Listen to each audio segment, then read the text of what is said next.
సింగరేణి కార్మికులు నిరుపేదలకు కాకా అందించిన సేవలు చిరస్మరణీయమని అన్నారు లయన్స్ క్లబ్ సభ్యులు. పెద్దపల్లి జిల్లా రామకొండ లయన్స్ క్లబ్ ఆధ్వర్యంలో మాజీ కేంద్ర మంత్రి గడ్డం వెంకటస్వామి జయంతి వేడుకలు ఘనంగా నిర్వహించారు. గోదావరి కని గాంధీ చౌరస్తాలో కాకా చిత్రపటానికి పూలమాలలు వేసి కేక్ కట్ చేసి నివాళులర్పించారు. అనంతరం అన్నదాన కార్యక్రమాన్ని నిర్వహించారు.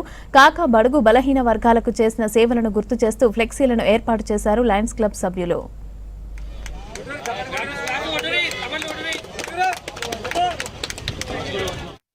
వెంకటస్వామి గారి యొక్క 96వ జయంతి సందర్భంగా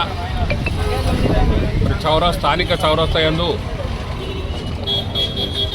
లయన్స్ క్లబ్ గోదావరి కని వారిచే వెంకటస్వామి గారి యొక్క స్మారకార్థం నిరుపేదలకు అన్నం పెట్టాలన్నటువంటి లక్ష్యం ఏదైతే ఉందో అది చాలా అభినందనీయం.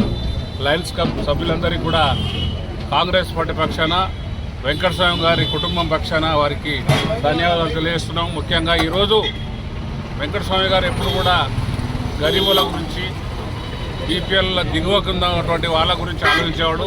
అందుకొరకే ఆయన అన్నపూర్ణ క్యాంటీన్లు పెట్టి ఆ రోజు చౌకగా అందరికీ అన్నదానం, రేషన్ కార్డులు అనేక సంస్కరణలు చేసిండు. అదేవిధంగా కాకా వెంకటస్వామి గారి 96వ జయంతి సందర్భంగా మెయిన్ చౌరస్తాలో అన్నదాన కార్యక్రమం ఏర్పడడం జరిగింది. కాకా వెంకటస్వామి గారి చేసినటువంటి కార్యక్రమాల్లో తెలంగాణ ఉద్యమం కానీ, కార్మికుల కొరకు కానీ, చిన్న చిన్న లేబర్స్ కానీ చాలా ఎన్నో ఎనలేని సాధించి పెన్షన్స్ కానీ, కార్మికులకు కానీ చాలా పట్టుదలతో వారందరికీ ఈరోజు సుఖంగా బదిలీ చేసిన కాకా గారికి